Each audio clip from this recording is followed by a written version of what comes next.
ავგუსტოს კეისრის ბრძანებით უნდა აღწერილიყო მთელი ქვეყანა და მოდიოდა ყველა თითოეული თავის ქალაქში. და ავიდა იოსებიც გალილეიდან, ქალაქ ნაზარეთიდან ჰურიასტანში, დავითის ქალაქში, რომელსაც ჰქვია ბეთლემი, რადგან იყო იგი დავითის სახლიდან და ტომიდან, რათა აღწერილიყო მარიამთან, თავის დაწინდულთან ერთად, რომელიც იყო მუცლადღებული. გვიამბობს ლუკას სახარება. შეკაზმა ვირი იოსებ დამწინდველმა, დასვა მასზე ქალწული და წაიყვანა ბეთლემს ჰურიასტანისასა. იოსების ძე იაკობი ხორციელი ძმა უფლისა გაუძღვა ვირს. გზად იოსები მარიამს ხან მოწყენილს, ხანაც მოცინარს ხედავდა. ჰკითხა რა იყო ამის მიზეზი. მიუგო მარიამმა. ვხედავ ორ ხალხს ჩემი თვალებით. ერთი მოთქვამს და თავში იცემს, მეორე ხარობს და ილხენს. შუაგზამდე რომ მივიდნენ, მარიამმა ვირიდან გადმოყვანა ითხოვა, რადგან მუცელში მყოფი აჩქარებდა შობას.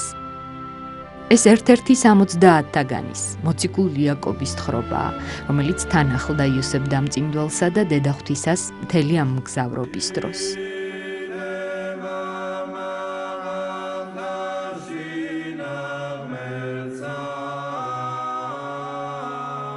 არა მხოლოდ ადამიანის, არამედ ზოგადად ქმნილების ისტორიაში ერთადერთი ბუნებითი სიახლე ეს გახლავთ ღვთის განგაცება.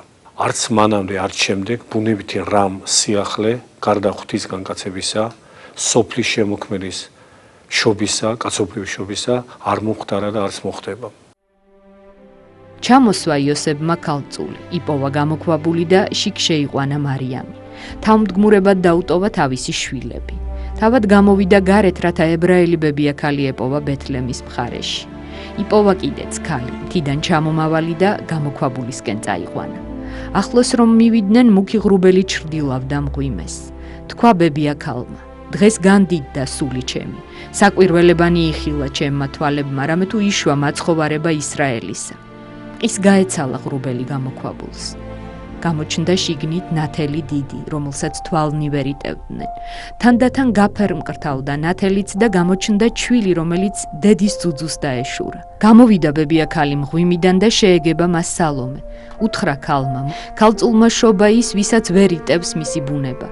დაეჭვდა სალომე. თუ არ გამოვიკვლევ მის ბუნებას, არ ვირწმუნებ შობას ქალწულისაგან. გამოიკვლია სალომემ ქალწულის ბუნება და ღაღატყო. ვაი ურჯულოებას და ურწმუნოებას ჩემსას, რადგან გამოვცადე ღმერთი ცხოველი. აჰა მეწვის და მძვრება ხელი. მოუდრიკა სალომემ მუხლი უფალს და პატიება ითხოვა. ანგელოზი უფლისა გამოუჩნდა მას და უთხრა, ისმინა ვედრება შენი უფალმა, ხელი მიუპყარ ჩვილს. აიყვანა იგი და მოგეცეს მისგან ხსნა და სიხარული. ხინით აიფსო სალომე, მიიხუტა ჩვილი და თქვა, თაყვანს ვსცემ მას, რომელიც იშვა მეუფედ ისრაელისა. ის განიკურნა სალომე და გამოვიდა გამოქვაბულიდან გამართლებული. რატომ განკაცდა უფალი? ეკლესიის მამათა პასუხი გახლავთ აბსოლუტურად გარკვეული, თითქოს წინ და წინვე უპასუხებენ ამ შეკითხვას. ჩვენ პასუხი ამ კითხვაზე შეგვიძლია მოვიძიოთ უადრესი ეპოქებიდანვე, თავად წმინდა წერილიდანვე, მაგრამ გამოკვეთილი მკაფიობით და აბსოლუტურად უტყუარი სიცხადით აღნიშნულ კითხვაზე შემოკრებილად მთელი წინარე ეპოქების ეკლესიის მამათა ღვთისმეტყველური განმარტებებისა ჩვენ მოგვაწოდა მე-7 საუკუნის დიდმა მოძღვარმა წმინდა ანასტასი სინელმა თავის სახელგანთქმულ შრომაში სახელწოდებით წინამძღვარი. თავად სახელწოდებაც ამ ძეგლისა მკაფიოდ წარმოაჩენს, რომ ჩვენს წინაშეა საღვთისმეტყველო მეწინამძღვრე მართლმადიდებელი ეკლესიისა, თავად ეს შრომა და ამ შრომის ავტორი წმინდა ანასტასი სინელი, რომლის ძველი ქართული თარგმანი ეკუთვნის ისეთ დიდ ღვთისმეტყველს, როგორც წმინდა არსენი ყალთოელი გახლდათ, არა სხვა მიზეზისთვის, არა სხვა მიზნისთვის არ განკაცებულა უფალი, არ დაუთმენია კაცობრივი ტანჯვა წამებანი, თუ არა მხოლოდ და მხოლოდ ცოდვით დაცემული ადამიანის ცოდვის ტყვეობისგან გამოსახსნელად, სიკვდილის დაძინებულობისგან, მარადი სიმღვიძარებისკენ მისი გამომხმობელობისთვის, მარადიულ ცხოვრებაში კვლავ უკუ მისაქცევად. ანუ კაცობრიობის დაცემულ მდგომარეობაში მყოფი უფსკრულში დაცემულების ამ მყოფი ადამიანის კვლავ უკუ აღმოსაწოდებლად ასეთი შესანიშნავი ზმნა ძველ ქართულში უკუ აღმოწოდებისთვის უკუ ხმობისთვის განკაცდა უფალი. ეს ერთადერთი მიზანსახულობა ჰქონდა მის განკაცებას და ამას ექვემდებარება უკლებლივ ყველა მისი ღმერთმოქმედებითი ღვაწლი ხორჩი მყოფი მაცხოვრისა, ხორჩი მყოფობითად ზეცად ამაღლებულისა და კვლავაც მეორდ მოსვლის ჟამს, როდესაც მოიწევა როგორც მსაჯული, რომ შედეგი მისი განკაცებისა, კაცობრიობის გამოხსნა, განსაჯოს, გამოხსნილით სათასასუფეველში დაამკვიდროს, ხოლო ისინი, რომლებმაც არ მიიღეს მისი გამოხსნელობითი ღვაწლი, თავის მარადიულ სატანჯველ სამყოფელში განაწესოს. იაკობის აპოკრიფის მიხედვით, წმინდა იოსებ დამწინდველი გვიყვება ხილვას, გამოცხადებას, სულიერ მოგზაურობას, რაც მას მაცხოვრის შობის ჟამს ეჩვენა. ყველა იმ მდგომარეობაში გაშეშებული იყო, რაშიც მოუსწრო მათ უჩვეულო სახილველმა. ავხედე ცის თაღს და უძრავად ვიხილე იგი. გავხედე ჰაერს და გაშეშებული ვნახე იგი. არ ირხეოდნენ ცის ფრინველები. დავხედე მიწას. ვიხილე ვარცლი. უშაკნი გვერდით მიწოდოდნენ და ხელები შიგ ჩაეწყოთ. ის ვინც ღეჭავდა, აღარ ღეჭავდა. ვისაც ხელი გაეშვირა ამოსაღებად, აღარ იღებდა. ვისაც პირისკენ მიჰქონდა ლუკმა, აღარ მიჰქონდა. ყველას ზევითკენ მიეპყრო მზერა. განემზადა იოსები იუდეაში დასაბრუნებლად. ამ დროს დიდი შფოთი ატყდა იუდეის ბეთლემში, რადგან მოვიდნენ მოგვები და იკითხეს, სად არის მეუფე ებრაელთა. ვიხილეთ ვარსკვლავი მისი აღმოსავლეთით და მოვედით, რათა თაყვანივცეთ მას. ძალაუფლების დაკარგვის შიშით შეძრწუნებულმა ჰეროდემ მოგვებთან მსახურები მიავლინა. თავის სასახლეში უხმო მღვდელმოძღვრებს და ჰკითხა, რა წერია ქრისტეს შესახებ, სად უნდა იშვას იგი. მიუგეს იუდეის ბეთლემში, როგორც ამბობს წერილი. გაუშვა ისინი ჰეროდემ და ახლა მოგვებს კითხა, რა ნიშანი ეხილა ჩობილი მეფისთვის. პასუხად მიუგეს, რომ უჩვეულოდ დიდი ვარსკვლავი იხილეს, რომელიც ბრწყინვალებით სხვა ვარსკვლავებში ჩრდილავდა. ასე შევიტყვეთ, რომ იშვა მეუფე ისრაელისა და მოვედით, რათა თაყვანივსცეთ მას. უთხრა მათ ჰეროდემ, წადით და ეძიეთ. თუ კი იპოვით, მაუწყეთ, რომ თაყვანივცე. ვარსკვლავი გაუძღვა მოგვებს, ვიდრე გამოქვაბულში არ შეიყვანა ისინი. თავზე დაადგა ახალ შობილს. მოგვებმა იხილეს ყრმა დედასთან ერთად. გახსნეს მათ ხალთა და უძღვნეს ჩვილს ოქრო, საკმეველი და ნელსაცხებელი. მოგვთა სამი ძღვენი მაცხოვრის რამდენიმე თვისობრიობის გამომხატველია. ოქრო მას როგორც უხრწნელ მეუფეს განადიდებს. საკმეველი იგივე გუნდრუკი როგორც ღმერთს, ხოლო მური ანუ ნელსაცხებელი ვითარცა კაცს, რომლითაც გოლგოთის ჯვარზე აღსრულებული უნდა გაპატიოსნებულიყო. არის ესეთი ძალიან ცნობილი ტექსტი, რომელიც აღწერს აპოკრიფული ტექსტი, რომელიც აღწერს სწორედ მოგვთა თაყვანისცემის ისტორიას დაწვრილებით. და ამ ტექსტის თანახმად, თანაც ეს იყო ტექსტი, რომელიც საკმაოდ პოპულარული იყო შუა საუკუნეებში.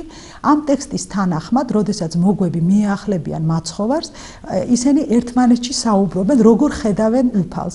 ერთი ამბობს, რომ ეს არის ჩვილი ბაგაში ჩაწვენილი, მეორე ამბობს, რომ ეს არის შუა კაცის მამაკაცი, მესამესთვის კი მაცხოვარი არის მოხუცებული მხცოვანი ადამიანი ჭაღარა. პრაქტიკულად აქ ჩდება ის მაცხოვრის სამი ძირითადი იკონოგრაფიული ტიპი, რომელიც ჩვენთვის არის ცნობილი, ეს არის ევმანუელი, პანტოკრატორის სახით წარმოდგენილი მაცხოვარი და ის ტიპი, რომელიც იხილება წმინდა დანიელ წინასწარმეტყველების ხილვაში და ჩვენ მას ძველი დღეთა ის იკონოგრაფიას ვუწოდებთ და ასევე პირობითად მამობის ხატად განსაზღვრავთ. აი სხვა შორის ეს აპოკრიფული ტექსტები მნიშვნელოვნად ამდიდრებს ქრისტოლოგიურ ციკლებს, როგორც შინაარსობრივად, ასევე ცალკეული ელემენტებით. აი ამ თვალსაზრისით ისევ საინტერესოა მოვიხმოთ სწორედ მოგვებთან დაკავშირებული ერთი აპოკრიფული ტექსტი, რომელიც ასევე ძალიან პოპულარული იყო შუა საუკუნეებში და მას ეძახდნენ განცთა ქვაბს. ამ ტრადიციის, ამ ტექსტის მიხედვით მოგვთა მიერ მიბრძანებულ ძღვენსაც თავისი თუ შეიძლება ითქვას დიდი ისტორია აქვს. გადმოცემის თანახმად ეს იყო ის ძღვენი, რომელიც პირველად მიიღო ადამმა, როდესაც 64-დან განდევნა ღმერთმა. ღმერთმა მისცა ადამს ეს ძღვენი და ადამმა წაიღო და დამარხა ის ქვაბში მეორე ადამის ესე ვთქვათ მოსვლამდე და როდესაც მოხდა უფლის შობა, მაშინ აი იმას სწორედ შობის მაუწყებელმა ვარსკვლავმა მიიყვანა მოგვები იმ ქვაბამდე და აპოვნინა ეს ძღვენი და სწორედ აი ამ ძღვენით მოდიან ისინი მაცხოვართან. პრაქტიკულად აი ამ აპოკრიფულ ტექსტში ძალიან საინტერესოდ იკვრება ესე ვთქვათ მთელი ისტორია, პირველი ადამიანიდან მეორე ჭეშმარიტ ადამიანამდე, რომელიც პრაქტიკულად კაცობრიობის ესე ვთქვათ მაცხოვნებელ ადამიანად არის მოაძრებული. მე-12 საუკუნის კატალონიურ მხატვრობაში მეტად საინტერესო ნიმუშს ხვდებით. როცა მოგვთა თაყვანისცემის კომპოზიცია საკურთხევლის საკონქო თემად ჩნდება. ქრისტიანულ აღმოსავლეთში მისი ანალოგი არსად მოიპოვება. მანდორლაში ჩაწერილ აღსაყდრებულ ღვთისმშობელს მიახლებიან მოგვები და ყრმა მაცხოვარს ძღვენს მიართმევენ. ანგელოსთაგან ეუწყათ არ დაბრუნებულიყვნენ იუდეაში და სხვა გზით წასულიყვნენ თავიანთ მხარეში. მიხვდა ჰეროდე, რომ გააბრიყვეს მოგვებმა. განრისხებულმა ყველგან მკვლელები მიმოგზავნა. უბრძანა მათ გაეწყვიტათ ყველა ჩვილი 2 წლისა და უადრესი. გაიგო მარიამმა, რომ ჩვილებს კლავდნენ. შეშინებულმა აიყვანა ყრმა. სახვევებში გაახვია იგი და დააწვინა საქონლის ბაგაჟში. ამ დროს უფლის ანგელოზი დაადგა თავზე მწყემსებს, რომლებიც იმ მხარეში ღამის სახმილავზე თავის ფარას იცავდნენ. გახარებთ დიდ სიხარულს, რომელიც იქნება მთელი ერისთვის, რადგან იშვა თქვენთვის მხსნელი, რომელიც არის ქრისტე უფალი დავითის ქალაქში. და ეს იქნება თქვენთვის ნიშანი. იპოვით ყრმას, შეხვეულს და მწოლიარეს ბაგაჟში. უეცრად გაჩნდა სიმრავლე ზეციურ მხედრობათა, რომელიც ღმერთს აქებდა. დიდება მაღალთა შინა ღმერთსა, ქვეყანასა ზედა მშვიდობა და კაცთა შორის სათნოება. წყემსებმა ბეთლემში მართლაც იხილეს მარიამი, იოსები და ყრმა ბაგაჟში მწოლიარე. როდესაც ჩდება მოგვების და მწყემსთა თაყვანისცემის სცენა ერთად, არის ისეთი პატრისტიკული ტექსტები, რომლებიც მოგვებს პირდაპირ წარმართებად ასახელებს, ხოლო მწყემსებს რჩეულ ებრაელ ხალხთა სიმბოლოდ. ანუ პრაქტიკულად ამ შემთხვევაში ბუნებრივია იგულისხმება მთელი კაცობრიობის სიმბოლო და სხვა შორის აქ საინტერესოდ შემოდის სწორედ იმ პირუტყვის გამოსახულება ბაგის თავზე, რომელიც პრაქტიკულად კრავს აი ამ სიმბოლოს და კაცობრიობასთან ერთად მთელი კოსმოსის ესე ვთქვათ სიმბოლოს გულისხმობს.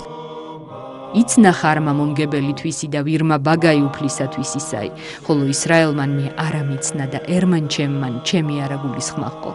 ესაიას ამ წინასწარმეტყველებით წარმართობა მიცნა უფალი, ხოლო ისრაელმა რჩეულმა ერმა ვერ შეიმეცნა განკაცებული მესია და ჯვარსაცვა იგი.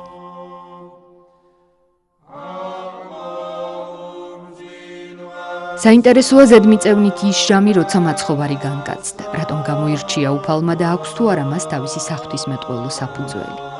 ხორციელ ცხოვრებაში, როდესაც ადამიანი ავად გახდება, როდესაც ის დასნეულდება და მკურნალს მიმართავს, მკურნალი მხოლოდ მაშინ იქნება ბრძენი მკურნალი და მისი მკურნალობაც შედეგიანი მხოლოდ მაშინ იქნება, თუ მისგან, მკურნალისგან ზედმიწევნითი დიაგნოზი დაესმება ავადმყოფობას.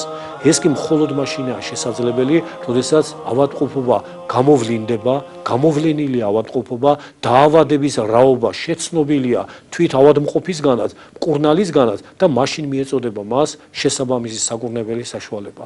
უფალმაც როგორც დახელოვნებულმა მკურნალმა ადროვა ცოდვის მიერ სნეულებას, ბოროტებას, უკეთურებას, რომ ბოლომდე გამოვლენილიყო, ბოლომდე გამოევლინა მას თავისი თავი. ჭეშმარიტად რაღაც მომენტში ბოროტების მომგონმა ძალმა, ბოროტების მომგონმა უკეთურმა გონებამ ამოწურა ბოროტების ახალ-ახალ სახეობათა გამოგონების უნარი თავის თავში, თლიანად გამოაშკარავდა თავისი ფუძითა და საფუძვლით და შესაბამისად კურნებაც მიეცა ყოვლითურთი, მთლიანი, ძირფესვიანად ამომძირკველი ბოროტებისა ადამიანის ბუნებისგან. შობის იკონოგრაფიაში უკლებლივ ყველგანაა გამოსახული მთა, რომელიც მაცხოვრის განკაცებას გვააზრებინებს, როგორც ცისა და მიწის შეერთების დღესასწაულს. ამბავი, რომელიც მთაზე მოხდა, ცასთან მიახლების გამომხატველია. მთაზე არსებულ მღვიმეში მყოფი ღვთისმშობელი კი ხელით გამოუკვეთელი ლოდის შესახებ დანიელის წინასწარმეტყველებას გვახსენებს, მაცხოვრის ზებუნებრივ შობას ყოვლადწმინდა ქალწულისაგან. აი, აქაც შემოდის სწორედ აი ეს კონტექსტი მსხვერპლისა. უпростоრად ორგვარი ინტერპრეტაცია უმთავრესად მიღებული, ერთი ის, რომ თვითონ მთა განასახიერებს პრაქტიკულად ღვთისმშობლის, ესე ვთქვათ, სიმბოლურ სახეს, რაც ძალიან კარგად არის გაცხადებული საშობაო საგალობლებში, სადაც ღვთისმშობელი პირდაპირ წმინდა მთად იწოდება და მეტიც სიონი უშუალოდ ღვთისმშობლის, ესე ვთქვათ, სიმბოლური სახე ხდება. და სხვათა შორის ძალიან საინტერესო ინტერპრეტაციას გვაძლევს ამ თემისა ატენის სიონის მომხატველი. ატენის სიონის მთის ძირში ჩნდება ბუჩქის გამოსახულება, რომელსაც ქალბატონი ნანა ბურჭულაძე განიხილავს როგორც შეუწველი მაყვლის სიმბოლოს. ამგვარად აქ ჩნდება, ესე ვთქვათ, ძველი აღთქმისეული ღვთისმშობლის წინასახე, კიდევ მდიდრდება ეს, ესე ვთქვათ, იკონოგრაფიულად ეს თემა და სხვათა შორის არის ესეთი ძალიან უცნაური მე-13 საუკუნის მართლაც უმაგალითო ბერძნული მოხატულობა, სადაც შობას მღვიმეს მთელს პერიმეტრზე დაყვება თვალების გამოსახულება, რაც პრაქტიკულად მღვიმეს პირდაპირ ქერუბიმთა საყდრად აქცევს სიმბოლურად. ამდენად ეს არის ქრისტიანული იკონოგრაფია და სიმბოლიკა არის ძალიან მრავალწახნაგა. საქართველოში მე-11-მე-12 საუკუნეებში გავრცელებული იკონოგრაფიული ვერსიით ყოვლადწმინდა ღვთისმშობელი გამოისახება როგორც საყდარზე მჯდომი ზეციური დედოფალი. იგი შუამავლად გვევლინება მოგვებსა და ახალშობილიესო მაცხოვარს შორის. თუ მოგვებს გავიაზრებთ როგორც ძველი აღთქმის სიბრძნის სიმბოლოს, მაშინ საყდარზე მჯდომი ყოვლადწმინდა ქალწული წარმოგვიდგება როგორც ბჭე ძველი აღთქმის წარმართულ სიბრძნესა და ჭეშმარიტ სიბრძნეს იესო ქრისტეს შორის.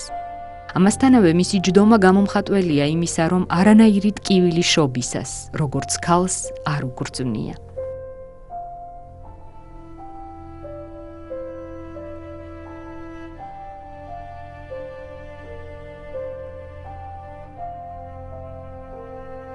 გვაქვს ისეთი გამოსახულებანიც, როცა დედაღვთისა ზეციური ძოწეულის ფონზეა სარეცელზე წამოწოლილი. სარეცლის მეწამული ფერი სამყაროს ზეციური დედოფლის ხაზგასმაა, ხოლო ყოვლადწმინდა ქალწულის წოლა კი დოგმატურად მაცხოვრის ხორციელად შობის გამომხატველია. კედლის მხატვრობისა და ჭედური ხელოვნების ნიმუშებში შობის ისეთი გამოსახულება შეიძლება ვიხილოთ, როცა სამყაროს დედა დაჩოქილია ბაგასთან და მისგან შობილ კაცობრიობის გამომხსნელს განადიდებს.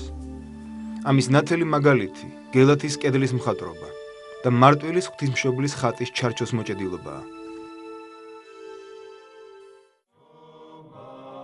სახვეველით შეხვეული ახალშობილი მაცხოვარი ბაგაზია მიწვენილი.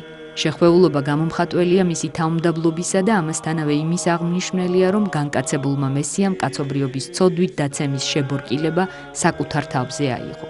განკაცებით, ჯვარცმით, აღდგომითა და ამაღლებით მან მარადიულ ცხოვრებაში გახსნა კაცობრიობა.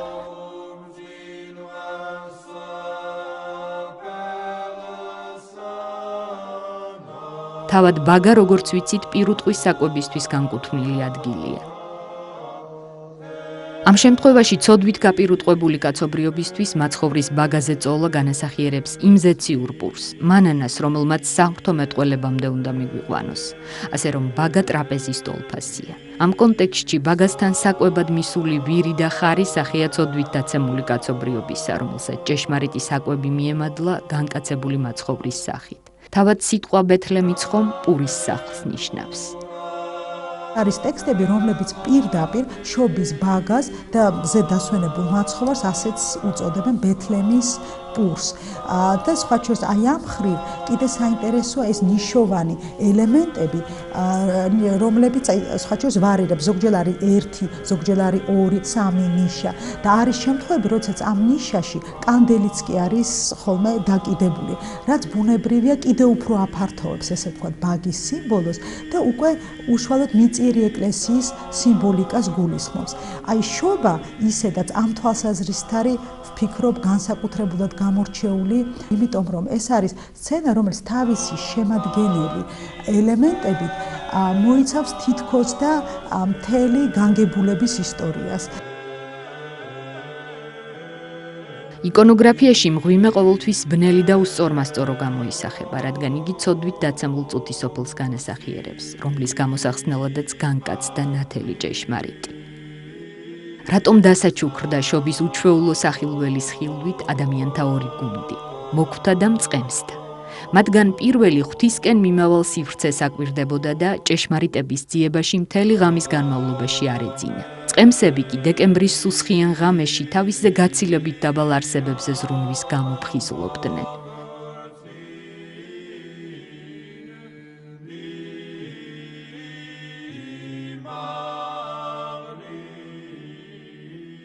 წყემსი სახია მაცხოვრისა, რომელმაც საკუთარი ქმნილებისთვის დაიმდაბლა თავი და მის გამოხსნას ემსახურა.